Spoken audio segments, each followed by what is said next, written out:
السلام علیکم ورحمۃ اللہ وبرکاتہ۔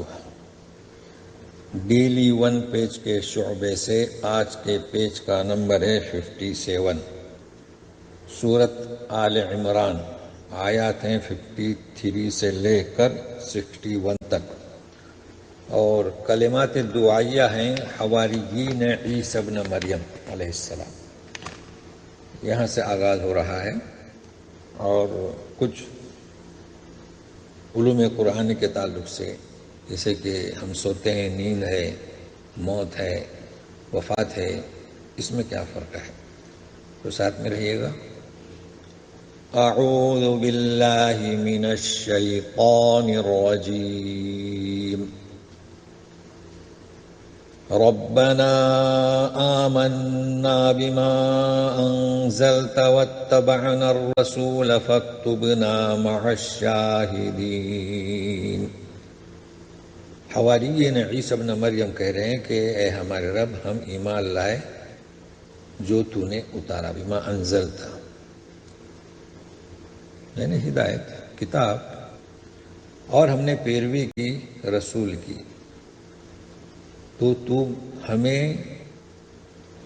لکھ دے ہمارا نام گواہوں میں، شاہدین، انہوں نے گواہی دی عیسی ابن مریم کے رسول ہونے کی، کتاب کی صداقت کی۔ یہودیوں نے مخالفت کی اور طرح طرح کی ایذا رسانی میں مشغول رہے، تو اب ان کا ذکر ہے۔ وَمَكَرُوا وَمَكَرَ اللَّهُ وَاللَّهُ خَيْرُ الْمَاكِرِينَ۔ مخالف لوگوں نے چال چلی، اللہ نے بھی خفیہ چال چلی، اللہ تعالیٰ بہترین تدبیر کرنے والے ہیں۔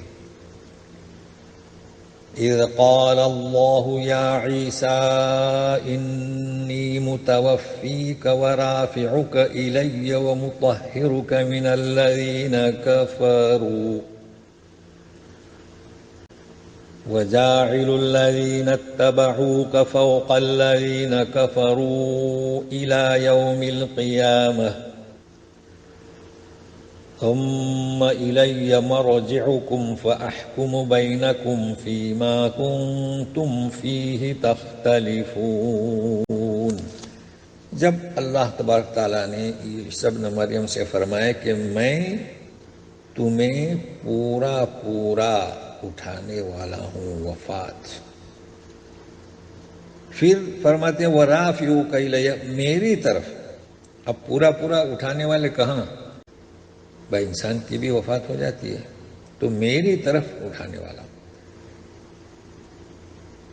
اور پاک کرنے والا ہوں کافروں سے، مطلب جو وہ الزام لگاتے تھے نا، اس سے آپ کو پاکیزگی ظاہر کروں گا، آپ کی پاکیزگی، اور بناؤں گا جنہوں نے آپ کی پیروی کی۔ اب عیسی ابن مریم کو تو اٹھا لیں گے اللہ تبارک تعالیٰ، اب رہے جنہوں نے آپ کی شہادت دی، گواہی دی، تو انہیں کیسے بناؤں گا؟ فوق الذین کفروا، قیامت کے دن تک ان پر فوقیت دوں گا، مخالفین پر، پھر سب کے سب میری طرف لوٹائے جاؤ گے، تو پھر میں جو کچھ کوئے اختلافات کرتے تھے اس کا فیصلہ میں کروں گا۔ تو اس میں کئی چیزیں بیان کی گئی ہیں۔ ایک تو یہ کہ پورا کے پورا اٹھا لیں گے، پھر آپ کے بعد آپ کے دعوت کو قبول کرنے والوں کو فوقیت عطا کریں گے۔ کن پر؟ یہود پر۔ تو سب سے پہلے دیکھیے، نیند میں تو انسان عارضی طور پر اس کی روح اس کے جسم سے، یعنی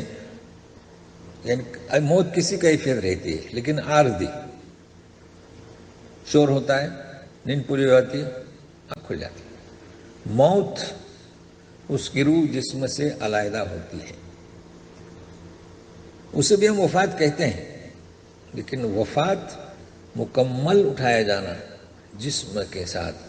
اب کسی شخص کی موت واقع ہو گئی تو وفات ہم کیوں کہتے ہیں، کیا معنی اس کے، اس میں تفصیل بیان کرنا پڑتی، کیونکہ جو شخص مر گیا اس کے اخلاق، اس کے صفات سارے اڑ گئے، اس معنی سے وفات ہم کہتے ہیں۔ باقی جو فرق باطلہ ہیں وہ دوسرے معنی مراد لیتے ہیں، لیکن اصل میں وفات، موت اور نیند کے فرق کو ہم نے واضح کیا، اسے نوٹ کر لیں۔ اب رہا سوال کہ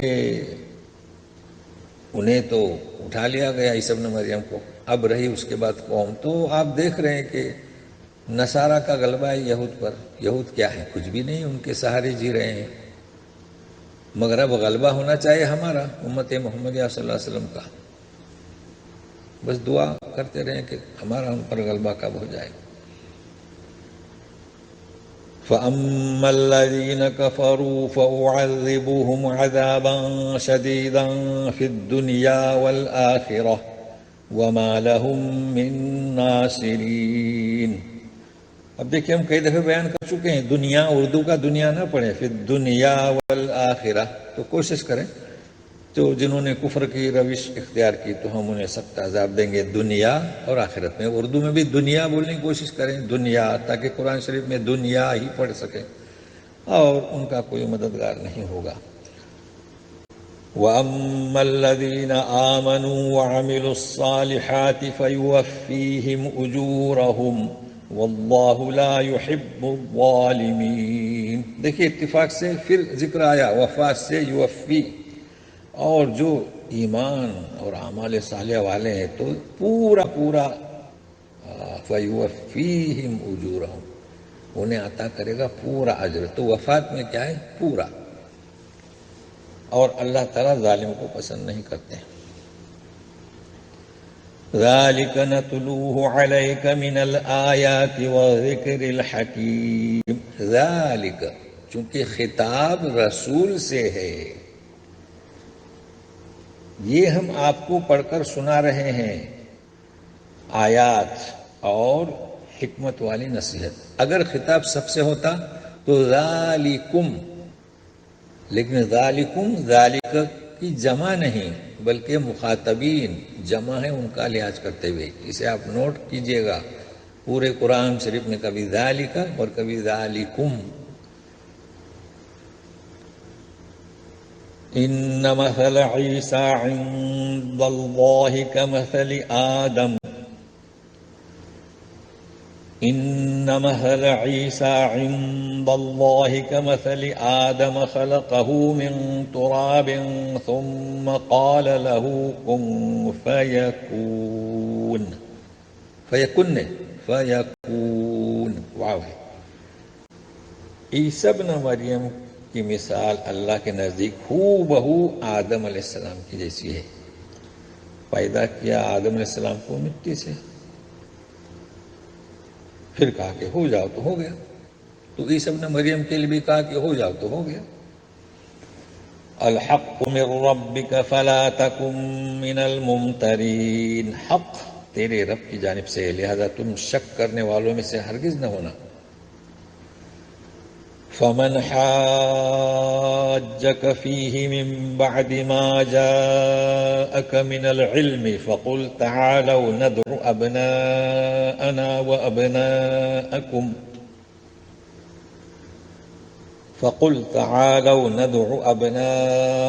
وأبناءكم ونساءنا ونساءكم وأنفسنا وأنفسكم ثم نبتهل فنجعل لعنة الله على الكاذبين. مباہلہ سنتے ہوں گے. مباہلہ تو یہ مباہلہ والی آیت ہے کہ حق تیرے رب کی جانب سے، تم اس میں ہرگز شک نہ کرو. اور جو کوئی فمن حاجک، جو کوئی تم سے حجت بازی کرے، فی ہی یعنی یہ حق تیرے رب کی جانب سے، اس لیے دوبارہ ترجمہ کر رہا ہوں. بعد اس کے کہ تیرے پاس من بعد ما جاءک من العلم، یعنی آپ کے پاس علم آیا اس کے بعد شک کرنا. تو پھر یوں کہو کہ آؤ، تعالو، بلائیں ہم ہمارے بیٹوں کو، تم تمہارے بیٹوں کو، ہم ہمارے عورتوں کو، تم تمہارے عورتوں کو، اور ہم خود اور آپ کو.